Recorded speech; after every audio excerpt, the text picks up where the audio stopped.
हं. श्री गुरुवर्य साखरे महाराजांचे सोबतच्या आठवणी सांगण्याचा प्रयत्न सांगते. विनायकं गुरुं नौमि साखरे नाम विश्रुतं येषां चरणसान्निध्यात् जीवा मुक्ता भवन्ति. साखरे वंशविख्यातं ज्ञानदानपरायणं विनायकं गुरुं वन्दे भवबन्धविमुक्तये. श्रीरङ्गनाथं गुरुराजवर्यं मुमुक्षूणां ज्ञानदानैकदक्षं प्रभावती क्षेत्रनिवासिनन्तं नमामि वेदान्तविदां वरिष्ठं. ज्ञानप्रतापविलसतवचनामृतं च अद्वैतभावपटुताहितबुद्धिरहस्य ज्ञानेश्वरस्तु भगवान् अवतीर्ण एव. श्रीरङ्गनाथ गुरुराज नमस्तुभ्यं. गुरुर्ब्रह्मा गुरुर्विष्णू गुरुर्देवो महेश्वरा गुरुः साक्षात् परब्रह्म तस्मै श्री गुरवे नमः. प्राण संजीवन रुक्मिणी प्राण संजीवन विठ्ठलेशाच्या चरणी नमन करून संत सम्राट ज्ञानेश्वर महाराजांच्या चरणी नमन करून तसेच दादा महाराज म्हणजे विनायक महाराज यांच्या चरणी नतमस्तक होऊन गुरुजींच्या चरणी साष्टांग दंडवत करून गुरुवर्य महाराजांच्या सोबतच्या आठवणी मी सांगते. ते सुमनरूपी शब्दांचे वर्णन करते. मी महाराजांचे वर्णन काय करणार. महाराज त्यांचे वर्णन करणे म्हणजे सूर्यापुढे काजव्याप्रमाणे करण्यासारखे आहे. मी वर्णन शब्दात काय करू शकते. काही करू शकत नाही. परंतु त्यांचे वर्णन म्हणजे तोकडे पडते आणि जसे महिम्न स्तोत्रात वर्णन केले त्याप्रमाणे असितगिरी समं स्यात् कज्जलं सिंधुपात्रे सुरतरुवरुशाखा लेखनी पत्रमुरवी लिखति यदि गृहीत्वा शारदा सर्वकालं तदपि तव गुणानां ईश पारन्न याति. या श्लोकात पुष्पदंत म्हणतो, हे शंकरा, तुझे वर्णन करणे जसे पृथ्वीचा कागद समुद्राची शाई व वृक्षाची लेखणी करून सरस्वती माता सर्वकाल लेखन करत असली तरी सुद्धा तुझ्या गुणाचा पार लागत नाही. तर माझ्यासारख्या पामराला ब्रह्मा विष्णू शंकर स्वरूप असणाऱ्या अशा माझ्या गुरुवर्य महाराजांचे साखरे महाराजांचे मी काय वर्णन करणार. परंतु मला मालकांनी म्हणजे डॉक्टर यशोधन महाराजांनी निखिलच्या सोबत सांगितले की तू सगळ्यांचे अनुवाद करून घेऊन ये आणि आपण महाराजांच्या सप्त्यामध्ये करू. आणि हे ऐकल्याबरोबर मला एवढा आनंद झाला की माझ्यासारख्या पामराला महाराजांचं काय वर्णन करण्याची संधी मिळते हे ऐकून खूप आनंद झाला. मी विजया बाळकृष्ण महाजन. माझ्या विवाहानंतर घरात प्रवेश झाला, महाजन घराण्यात प्रवेश झाला तेव्हाच माझे भाग्य उदयाला आले. ते म्हणजे मला 4-6 महिन्यातच गुरुवर्य महाराजांची भेट झाली व माझे भाग्य उदयाला आले. आमचे महाजन घराणे साधुसंताचे माहेरघर होते. माझ्या आजी सासूबाई गबा सुभद्राबाई मनोहर महाजन हे त्यांचे पती असताना ते पतीसोबत दादा महाराज साखरे आणि गुरुजी रंगनाथ महाराज परभणीकर यांच्याकडे वेदांताचे श्रवण कितीतरी चातुर्मास केले. त्यामुळे माझ्या आजी सासूबाईची प्रीती साधुसंतावर प्रीती पण होती आणि भक्ती पण होती. त्यामुळे ते साधुसंत आमच्या घरी यायचे आणि त्यात महाराज पण यायचे आणि जेव्हा महाराज येत खूपदा यायचे तेव्हा त्याच्यामुळे माझी त्यांची भेट माझ्या लग्नानंतर लवकरच झाली. तेव्हापासून मधून साखरे महाराजांची भेट झाली. मधून ते नांदेडला यायचे. शिवरात्रीच्या कार्यक्रमाला नगरेश्वर मंदिरात यायचे. त्यामुळे आणि ते महाराजांच्या घरी राहायचे. आमच्या घरी राहिल्यामुळे आम्हाला जवळून त्यांचा संबंध आला. आणि माझ्या आजी सासूबाईंनी महाराजांना 2 पुत्र दान दिले. तर महाराजांना आजी सासूबाईंनी सांगितल्या की माझे पुत्र हे दोन गुरुजीचे रंगनाथ महाराज परभणीकर गुरुजीचे आपल्याला स्मारक उभं करायचं आहे, त्यात त्यांना कामाला लावा असे सांगून त्यांना साखरे महाराजांना 2 पुत्र दान दिले. आणि ते दोनही पुत्र तरुण होते, वयोवृद्ध नव्हते, तरी त्यांनी त्यांच्या पुत्रांना ते दान दिले. अशा पुत्रांना दान दिलं. आणि कोणती माता पुत्राला दान देते, जी माता पुत्राला दान देते ती काय, तिचं काय ऐश्वर्य काय असणार, तिचं काय ती उदार अंतःकरणाची होती. त्यामुळे त्यांनी त्यांना दिले. 1 नारायण मनोहर महाजन, 2 दत्तोपंत मनोहर महाजन यांना दान दिल्यानंतर स्मारक मंदिराचे काम उभारण्यात आले. आणि ते स्मारक मंदिराच्या कामामध्ये 1 दत्तोपंत महाजन आळंदीमध्ये काम करत होते. जातीने घर सोडून आपलं 4-4, 6-6 महिने राहून बांधकामापासून सगळं स्वतः वैयक्तिकरित्या त्यांनी गुरुजींची सेवा केली. 1 नारायण महाजन यांनी पंढरपूर येथे स्मारक उभारण्यात येणार असताना असंच त्यांनी घरदार, मुलं बाळं, बायको सगळं सोडून त्यांनी पंढरपूरला 6-6 महिने राहून गुरुजीची सेवा आईने त्यांच्या सांगितली आणि ते पुत्रांनी ते निभावली. आणि या महाजन घराण्याचा मला फार अभिमान वाटतो. स्वाभिमान वाटण्याचं कारण एकच की त्या घराण्यात माझा प्रवेश झाला. हेच माझे पूर्वपुण्याईने, आजीच्या पुण्याईने माझ्या भाग्याला आले. आणि त्या स्मारक मंदिरामध्ये अधिक मासानिमित्त पहिला अधिक मास अधिक मासामध्ये स्मारक मंदिराची जागा घेतल्यानंतर तिथं बांधकाम काही नव्हतं, तरी महाराजांनी आपण अधिक मास आला म्हणून 1 महिना अधिक मासाचा कार्यक्रम तिथं ठेवला. त्या कार्यक्रमामध्ये माझ्या दोन्ही सासऱ्यांनी म्हणजे नारायण महाजन, दत्तोपंत महाजन, त्यांची माता सुभद्राबाई महाजन यांनी आळंदीला जायचे ठरवले.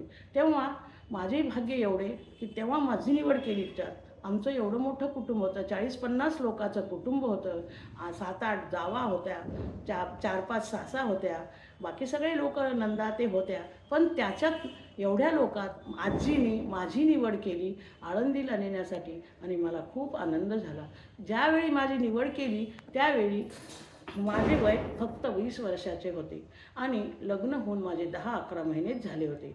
आणि माझ्या पतिराजांनी पण मला संमती दिली आणि मला जायला मिळाले, आळंदी क्षेत्राच्या ठिकाणी राहायला मिळाले. आणि त्या आळंदी क्षेत्रात त्या कार्यक्रमामध्ये महाराजांनी काय सांगितले तर 16व्या अध्यायाचा पहिली ओवी, मावळवीत विश्वाभासू नवल उदयला चंडांशू अद्वयाब्जिनी विकासू बंधू आता. ही ओवी सांगितली. ह्या ओवीचा अर्थ पूर्ण महिनाभर सांगितला, 1 दिवस नाही 1 महिनाभर सांगितला. त्या महाराजांचं ज्ञान एवढं गहन होतं की ते माझ्या डोक्यात उतरत नव्हतं, पण मला श्रवण करायला मिळालं. आळंदी क्षेत्राच्या ठिकाणी श्रवण करायला मिळालं. ह्याच्यापेक्षा काय भाग्य असणार अजून माझं, मी ह्यालाच भाग्य समजते. आणि 1 महिना तिथं राहिल्यानंतर मग मला तिथं काय काम, फक्त मी एक सकाळचं प्रवचन ऐकायचं आणि नंतर ज्ञानेश्वरीचं 300 ओव्याचं महिन्यामध्ये 1 पारायण होतं, ते पारायण करायचं. ते केलं आणि थोरा मोठ्यांची सेवा केली. त्या थोरा मोठ्यांच्या सेवेमध्ये मला एक आवर्जून गोष्ट सांगण्याची इच्छा आहे की मला साखरे महाराजांचे शिष्य व गुरुजींचे शिष्य ह्या दोघाकडे कितीतरी वर्ष वेदांतशास्त्राचा अभ्यास करून ते आपल्या स्वस्वरूपाचं ज्ञान प्राप्त करून घेतले आणि महाराजांनी त्यांना प्राप्त करून दिले. ते म्हणजे विष्णुपंत रामकृष्ण चिद्रावार आणि यांनाच सावकार बाबा सगळेजण म्हणतात. त्यांनी मला हात धरून महाराजाजवळ नेले. हे महाराजाकडे जाण्याचं कारण फक्त सावकार बाबा आहेत. मी किती लहान होते, मला काही कळत नव्हतं, पण माझ्याकडून सगळं सावकार बाबा महाराजापर्यंत नेण्याचं काम केलं आणि ते काम मला माझ्यापर्यंत आजपर्यंत माझं काम झालं. महाराजांचं काय वर्णन करणार मी, काय सांगू आता संताचे उपकार मज निरंतर जागविती. काय द्यावे त्याची भावी उतराई ठेविता हा पायी जीव थोडा. सहज बोलणे हित उपदेश करुणी सायास शिकविती. तुका म्हणे वत्स धेनुवेचे चित्ती तैसे मज येत सांभाळीत. तुकाराम महाराज म्हणतात, संताचे उपकार काय सांगायचे, काय म्हणायचे, कसे किती करायचे व कसे करायचे. तसे मला गुरुवर्य महाराजांचे वर्णन मी काय करणार, कसे करणार. वेळोवेळी मला मार्गदर्शन करीत राहिले. महाराजांनी मला वेळोवेळी मार्गदर्शन करून मला इथपर्यंत आणलं आणि करीत गेले. त्यांना काय होऊन उतराई, काय देऊन उतराई व्हायची. त्यांचं एवढं ज्ञान गहन होतं, एवढं सगळंच करत होते ते. कर्म, भक्ती, ज्ञान सगळं सांगत होते आणि माझ्याकडून कर्मही करून घ्यायचे, भक्तीही करून घ्यायचे, ज्ञान तर देतच होते ते. मला जरी कळत नसेल तर त्यांचा ज्ञानदानाचा विषयच होता आणि त्यांची काय देऊन मी उतराई होईल. हा माझा जीव जरी त्यांच्या चरणावर ठेवला, मी ठेवत तर कोणीच नाही, मी पण ठेवते का नाही माहिती नाही, पण जरी ठेवला तरी ते सुद्धा थोडा आहे. म्हणून महाराजांना काय देऊन उतराई व्हायची. गुरुवर्य महाराजांचे सहज बोलणे, हित उपदेश, सहज बोलणे सायासानं कसं शिकवायचे. ज्या वेळेला आमच्याकडे नांदेडला येत असत तेव्हा गीताज्ञान यज्ञाच्या वेळे अजून स्मारक मंदिराच्या चंदा गोळा करण्यासाठी इथले लोक सगळे हे होते. त्यांना घेऊन रोज गावोगाव फिरून त्यांनी चंदा गोळा केला.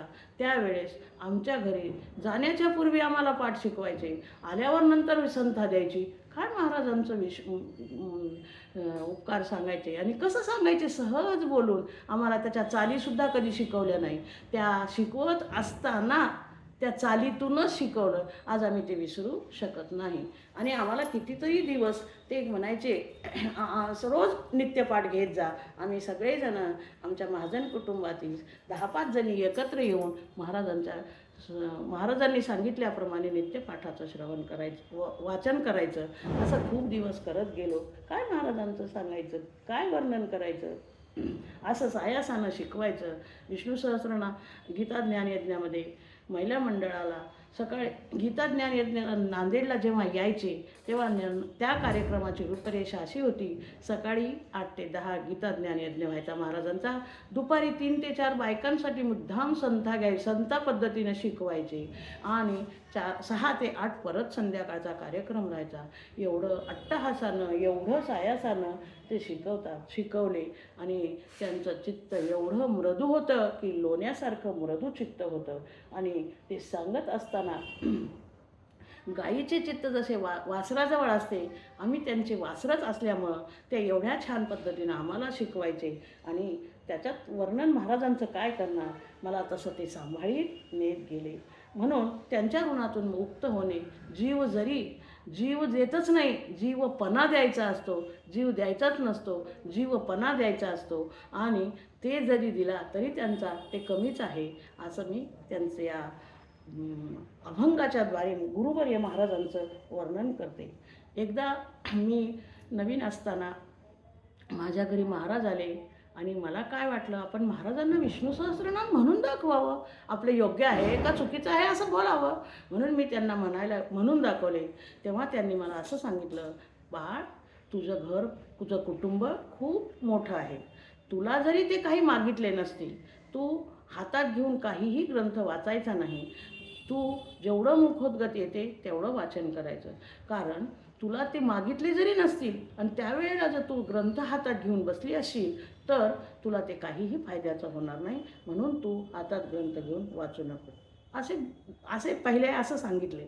काही वर्षापूर्वी नंतर म्हणतात मला महाराज, काही वर्ष लोटले त्याच्यानंतर महाराज म्हणतात, अगं तुला शिकायचं आहे ना, तुला अभ्यास करायचा आहे ना, तू माझ्या आळंदीला ये, तुझ्या घराची सोय लाव, मुलाबाळाची सोय लाव, तिथं सोय लाव, नाही तर त्यांना घेऊन ये, मी खाऊ घालतो. काय त्यांची दया, काय त्यांची भाषा, काय त्यांची वाणी, असं सांगायचे मला. अधिकार तैसा करू उपदेश, माझ्यासारख्याला 2 ठिकाणी 2 गोष्टी सांगतात. आणि असं त्यांचं मोठं चित्त, मन होतं आणि ते सगळ्यांना मुलासारखं सांभाळायचे. काय त्यांची भाषा, ते कुणालाच कधी शब्दसुद्धा कधी वाकडा बोलायचा नाही. आणि त्यांनी त्यांच्या शब्दात बोलायचं तर, ए बाळ इकडं येणार रे, ए सज्जन इकडं येणार रे, असं बोलायचे. काय त्यांची वाणीची गोडवा, त्या काय वाणीची त्यांची प्रगल्भता. आणि असं मला म्हणायचे, तसं बाळ असं करू नको, असं कर. मग मला माझ्याकडून सगळं करून घ्यायचे. अधिकार पैसा करू उपदेश, साह्य होते त्याचं तेच देऊ.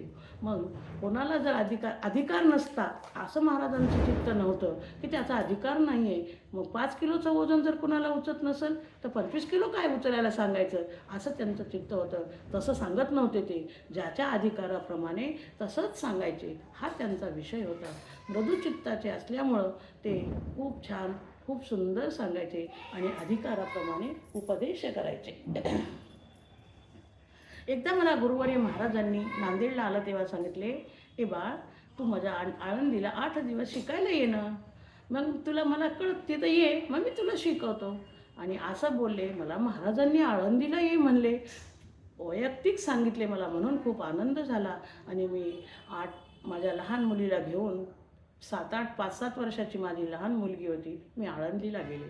आणि आळंदीला गेलं तेव्हा त्यावेळेस मी आईसाहेबाजवळच राहायचे. आईसाहेबाजवळ राहून तेव्हा 2 ताई आल्या होत्या तिथून, कराडहून 2 ताई आल्या होत्या, माधुरीताई, मीराताई. आणि मी सकाळी त्यांचा 6चा पाठ असायचाच आणि ते 6ला म्हणजे 6लाच घ्यायचे. त्यानंतर आम्हाला 10 ते 11 पाठ घ्यायचे. त्या पाठामध्ये कोणीसुद्धा नसतानासुद्धा या दोघी तिघीसाठी पाठ घ्यायचे. मला पाठाची काही माहिती नव्हती, मला काही कळत नव्हतं. पण मग मला तिथं मी आईसाहेबाच्या कामात मदत करू शकत नव्हते, म्हणून मी दिसलेली कामं करायची, झाडू मारायची, कपशा धुवायच्या, कपडे धुवायचे, महाराजांचे कपडे धुवायचे. आणि असं काम करत असताना महाराजांची तब्येत छान होती. ते सारखं आश्रमात इकडून तिकडं फिरत होते. ते मला बघितलं की अगं बाळ, तुला मी अभ्यासासाठी बोलवलं, कामासाठी नाही बोलवलं. मी तुला कामासाठी अजून कधीतरी बोलवेल, तू तेव्हा ये, पण आता अभ्यास कर, असं म्हणायचे. पण मला काय अभ्यास करावा, महाराज काय शिकवतात हे मला काही कळत नव्हते. मी एवढी अनपढ आहे की माझं शिक्षणसुद्धा काहीही झालेलं नाही. पण मला महाराजांनी उचलून धरल्यामुळं मी आज इथपर्यंत आलेली आहे. आणि त्यात त्यांच्याच घरी राहिल्यामुळं नानाजी म्हणजे चिदंबर महाराज, मालक म्हणजे डॉक्टर यशोधन महाराज आणि यमुताई आणि आईसाहेब. यमुताईची मुलं लहान होते तेव्हा मी 8 दिवस राहिले. तर ह्या सगळ्यांची जवळून आल्यामुळं मी त्यांच्या घरची सदस्य झाले. आणि त्यात दुसरी गोष्ट अशी सांगावी वाटते, महाजन घराण्यावर गुरुवारी महाराजांचं एवढं प्रेम होतं की आमच्या आजी सासूबाई जाण्याच्या पूर्वी त्यांनी सांगितल्या, महाराज, ही माझी सून शकुंतला पुरुषोत्तम महाजन, ही तुमचं सगळं तुम्ही म्हणाल तसं करते आणि तुम्ही इकडं तिकडं कुठं न जाता हिच्याच घरी उतरत जा. आणि हा शब्द त्यांनी एवढा लक्षात ठेवला की महाराज म्हणायचे, सासूबाई आमच्या भेटल्यात आणि तुमच्या सासूबाईनं मला असं सांगितलं, ही माझी सून तुमचं सगळं करते, तुम्ही शेवटपर्यंत. माझ्या सासूबाई गेल्या, वैकुंठवासी झाल्या, त्यांची अस्थी घेऊन गेले त्यांची मुलं बाळं. आणि आश्रमात गेले तेव्हा महाराजांनी अक्षदा वाहिले, फुलं वाहिले. अरे, याच्यापेक्षा महाराजांचं भाग्य काय पाहिजे, अस्थीला महाराजासारख्यांचे फुलं मिळतात, याच्यापेक्षा भाग्य काय पाहिजे, महाराजाकडून एवढं मिळते.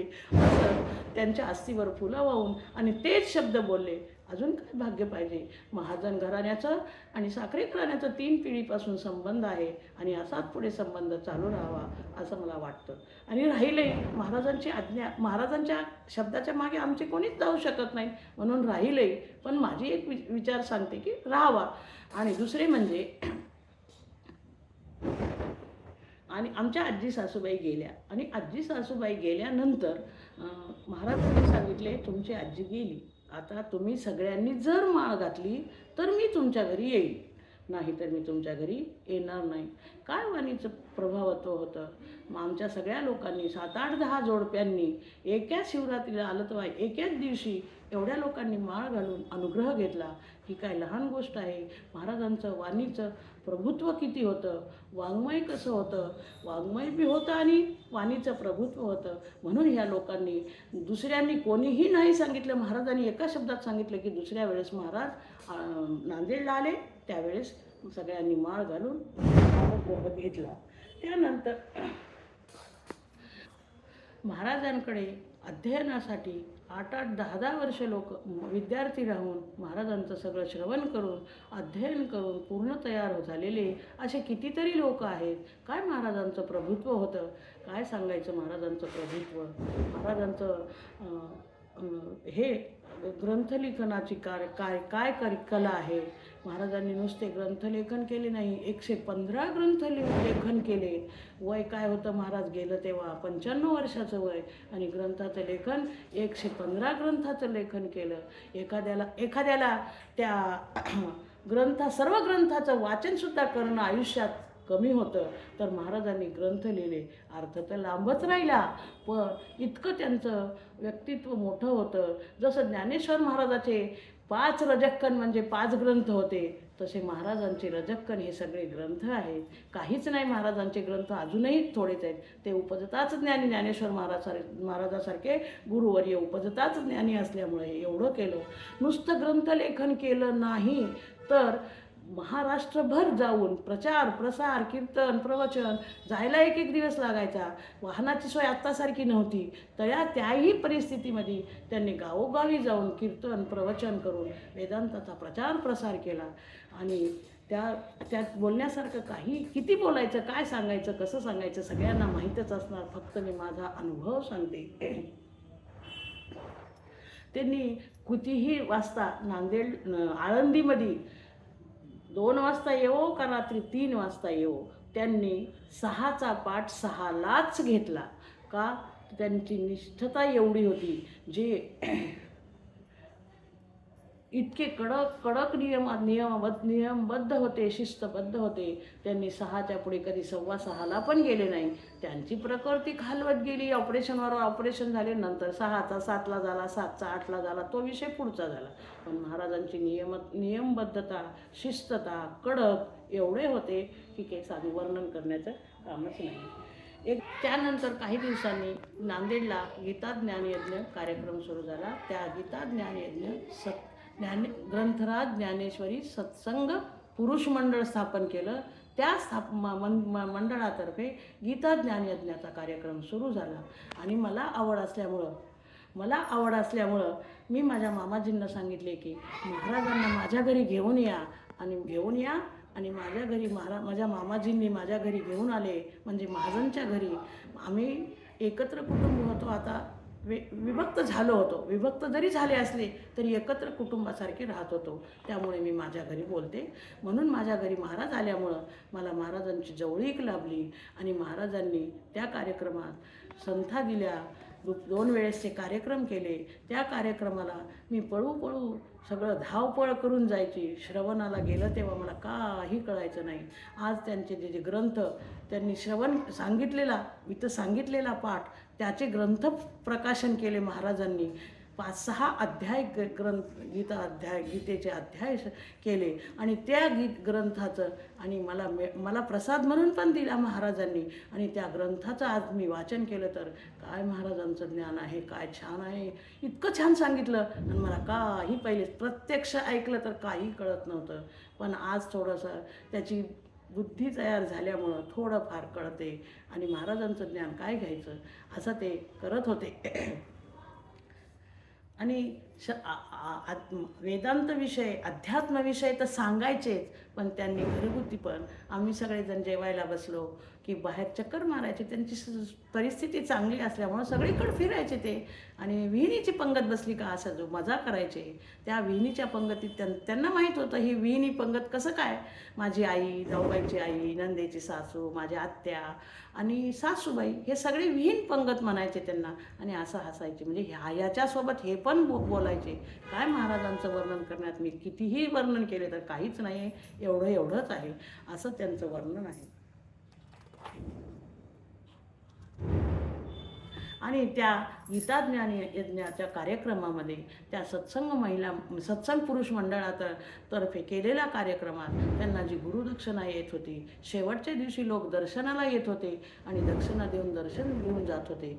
30 दक्षिणासुद्धा महाराजांनी त्या ग्रंथराज ज्ञानेश्वरी सत्संग पुरुष मंडळाला देऊन टाकली. आणि ते आता इथं नांदेडलाच नाही, ज्या ठिकाणी कार्यक्रम करत होते ते तिथंच देत होते. ते एवढ्या उदार अंतकरणाचे होते. ते मानधन कसंच घेत नव्हते. मानधन तर काय त्यांचेच देत होते. ते 10,000 राहो, 20,000 राहो, 25,000 राहो, ते त्यांनी हातच लावत नव्हते. त्यांना लोक दर्शनाला आलं तर जवळ ठेवायचे आणि त्याचं दर्शन घेऊन जायचे. आणि त्यांच्या शिष्य लोकांनी ते उचलून न्यायचे. महाराजांनी त्याला कधी हातही लावला नाही. असे महाराजांचं होतं. ज्ञान तर देतच होते, दानही देत होते. आम्ही 61चा कार्यक्रम ठरवला. महाराज आम्हाला आज्ञा देत करा म्हणून आज्ञा देत नव्हते. म्हणून आम्ही काय केलं, एकदा मग 61 पाठ विष्णू सहस्त्रनाम करायचे असे ठरवले. आमच्या त्या कार्यक्रमामध्ये एक सत्संग महिला मंडळ स्थापन केलं. त्यात मला कार्याध्यक्ष म्हणून निवड केली आणि त्यामुळे मी हे कार्य करण्याच्या प्रवृत्त झाले.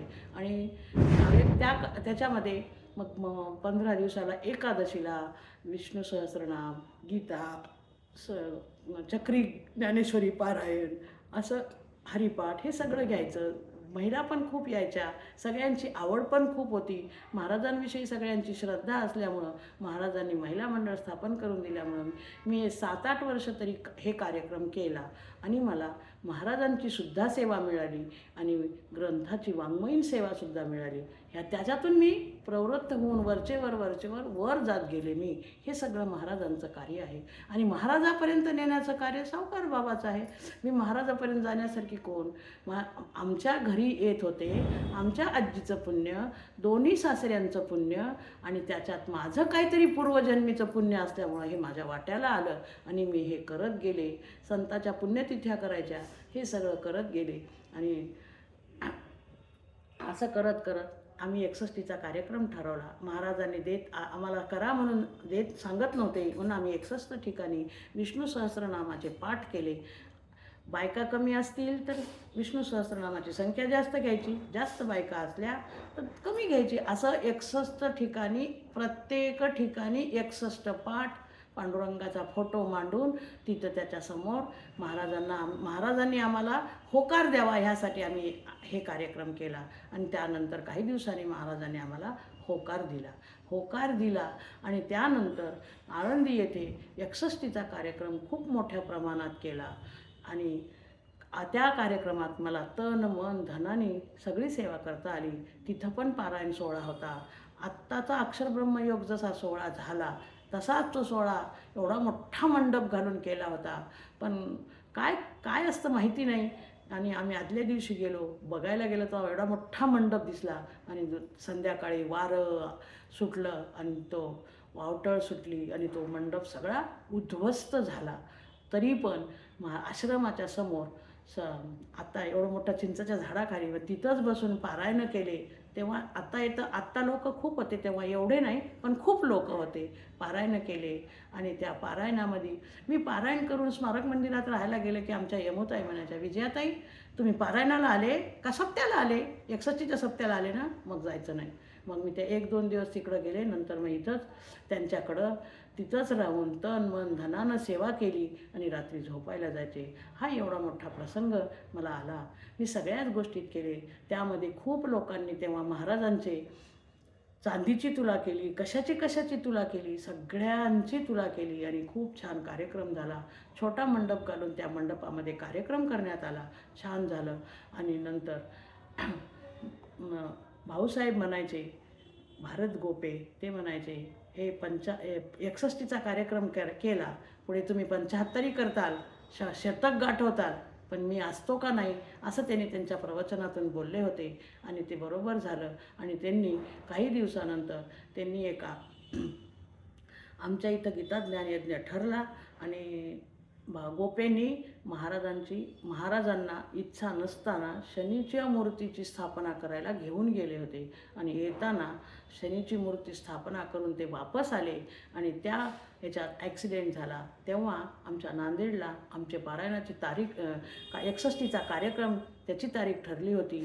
6 दिवस पारायण करायचे. 7व्या-8व्या दिवशी महाराज येणार आणि महाराजांच्या हस्ते पारायणाची समाप्ती करून महाराजांच्या 61चा तुला भाग करणार असं आमचं ठरलं ठरलं होतं. 2 दिवसाचं पारायण पण झालं.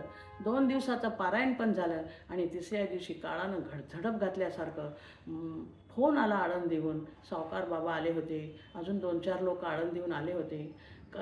फोन आला की महाराजाच्या गाडीचा ॲक्सिडेंट झाला आणि त्या ॲक्सिडेंटमध्ये ॲडव्होकेट भारत गोपे ते हे वैकुंठवासी झाले आणि महाराजांची प्रकृती एवढी गंभीर झाली की काहीच, त्यांनी 2 महिने कोमात गेले आणि जेव्हा त्यांनी कोमातून बाहेर आले, आम्ही तिथं भेटायला गेलो पण आम्हाला भेटू दिलं नाही आणि आमची बघण्याची परिस्थिती, मनाची परिस्थिती पण तशी नव्हती की आम्ही बघू शकत नव्हतो, अशी महाराजांची परिस्थिती होती. आम्ही भेटायला गेलो, भेटून आलो आणि मग त्यांची परिस्थिती 2 महिने झाल्यावर मग डॉक्टर लोक सांगायचे त्यांना की महाराजांना काय आवडत होतं ते तुम्ही इथं बसून करत जा. मग काही लोक तिथं ज्ञानेश्वरी बसून वाचायचे. असं वाचत वाचत असताना एका विद्यार्थ्याने ती चूक वाचताना त्याची चूक झाली आणि महाराज कोमातून बाहेर आले आणि त्याच्या ओवीची पूर्तता करून महाराज चांगले झाले. तेव्हापासून महाराज चांगले झाले. महाराजांचे काम एवढे हे झाले, महाराजांच्या शरीरानं काही साथ दिलं नाही तरी महाराज एवढं कार्य केलं की त्यांच्या कार्यात न भूतो न भविष्यती तसा तसे महाराज कोणी होणे शक्यच नाही, एवढं त्यांचं कार्य मोठं होतं आणि कार्य केला. मग नंतर आम्ही काही दिवसांनी 5-7 वर्षांनी 8 वर्षांनी मग 61चा कार्यक्रम ठरवला. 61चा कार्यक्रम केला. नांदेडमध्ये 61 केली. आम्ही अगोदर भेटायला गेलो होतो आणि मानधन पण दिलं होतं. आमच्या सत्संग महिला मंडळाने आम्ही ठरवलं होतं 61,000 देणार. मग आम्ही ठरवलं की महाराजांच्या तब्येतीला का उपयोगाला येईल म्हणून त्यांनी घेत नव्हते पण आम्ही दिली आणि नंतर आम्ही दिलं तेव्हा इथं फक्त पिशवी दिली. खरं सांगायचं म्हणजे पहिले देऊन टाकल्यामुळं आम्ही 61,000ची त्याच्यात थोडे पैसे घालून पिशवी दिली आणि महाराजांच्या 61च्या आळंदीच्या कार्यक्रमात कितीतरी लोकांनी 61बद्दल 61,000 दिले. त्यात महाराजांनी आपले स्वतःचे 40,000 घालून ते सत्संग मंडळामध्ये फिक्समध्ये टाकले. इतके उदार अंतकरणाचे होते, दाता होते, अन्नदाता होते, ज्ञानदाता होते आणि साखरे घराण्यामध्ये दोन्हीही दान भरपूर आहे. त्याच्यामुळं महाराजांचं त्याच्यात खूप काही होतं. महाराज म्हणायचे माझं नाव कृष्ण आहे. दोन मला आई आहेत, एक येसुताई, एक विठामाय, असे त्यांच्या 2 आई होत्या. एक ज्याच्याजवळ येऊन राहिले ती येसुताई म्हणजे साखरे घराण्याची. येसुताई म्हणजे दादांची बहीण होती. असं त्यांचं चरित्र. दादांची कन्या होती. दादांची कन्या होत्या आणि त्यांचा सांभाळ महाराज कितीदा तरी कीर्तन प्रवचनातून सांगत होते की मला आता ताईंची सेवा करायची काही गरज नाही. मी इतकी सेवा केली की त्यांनी असतानाच मी समाधानपूर्वक मलाही समाधान झालं आणि ताईला पण समाधान झालं. ताईंची त्यांनी एवढी सेवा केली, एवढे ते 8 वर्षापासून कीर्तन करत होते. तसंच कीर्तन त्यांनी अखेर शेवटपर्यंत केलं. काय त्यांचं ज्ञान, म्हणूनच मी म्हणते उपजताच ज्ञानी होते ते. असा त्यांचा कार्यक्रम होता आणि आमच्याकडे 61चा कार्यक्रम ठरला. महाराज आले. आम्ही महाराजांची मिरवणूक कुठून काढली? मोंड्यातून आम्ही कला मंदिरला. मी एकदा गुरुद्वाऱ्याची मिरवणूक निघालेली पाहिली. त्या शिखाचे लोक त्या गुरु गोविंद सिंगच्या फोटोच्या पादुकाच्या समोर झाडून काढायचे, नंतर त्यांचा रथ न्यायचा. मला ही खूप गोष्ट आवडली आणि ही मला मनाला पटली आणि ही गोष्ट मी करून घेतली. मला महाराजांच्या कार्यक्रमामध्ये आम्ही 4 झाडू आणले. मी फक्त 2 झाडू मारले. माझी इच्छा होती झाडून मारतच न्यायचं आणि पोत्याने फुलं घेतले. झाडणारे झाडायचे, त्याच्या मागं फुलं टाकत जायचे आणि नंतर लोकांच्या टाळ मृदंग तिथं फुगड्या खेळायच्या. पंढरपूरचं रूप आणलं होतं आणि मला इतकं समाधान झालं. तो आमचा एकनाथ मांबडे म्हणायचा, काय विजयाताई, काय विजया महाराज, तुमच्या मनाचं समाधान झालं की नाही? आणि मला सगळं समाधानकारक करून घ्यायला मिळालं आणि ते कार्यक्रम केला. आम्हाला एवढी सेवा घडली. हे काय भाग्याशिवाय भेटते का? करूत म्हणलं तर ठरवून करूत म्हणलं तर सुद्धा भेटत नाही, पण मला मिळाली. मी ह्याच्यात भाग्य समजते. आणि मी बोलणार काय? मी एरवी तरी मूर्खू, जरी झाला अविवेकू, तरी संत कृपा दीपकू सोज्वळ असो. संताची संगती लागल्यानंतर तो काय तसाच मूर्ख राहणार काय? मूर्ख राहिला तरी तो कधीतरी ज्ञानी होणार कधीतरी शब्दज्ञानी तरी होणार. पूर्ण ज्ञानी नाही झाला तर शब्दज्ञानी होणार अशी माझी इच्छा आहे. आणि मला महाराजांची संगती लाभल्यामुळं ती वाया जाणार नाही मी असं समजते आणि विश्वास बाळगते आणि महाराजांच्या चरणी प्रार्थना करते. मला याच जन्मात याच देहात स्वस्वरूपाचे ज्ञान प्राप्त करून द्यावे. आहेच आपण स्वस्वरूप, आपण आहोतच, फक्त आपल्यावर अंधकार आलेला आहे, अज्ञानाचं आवरण आहे, ते काढून टाकावं.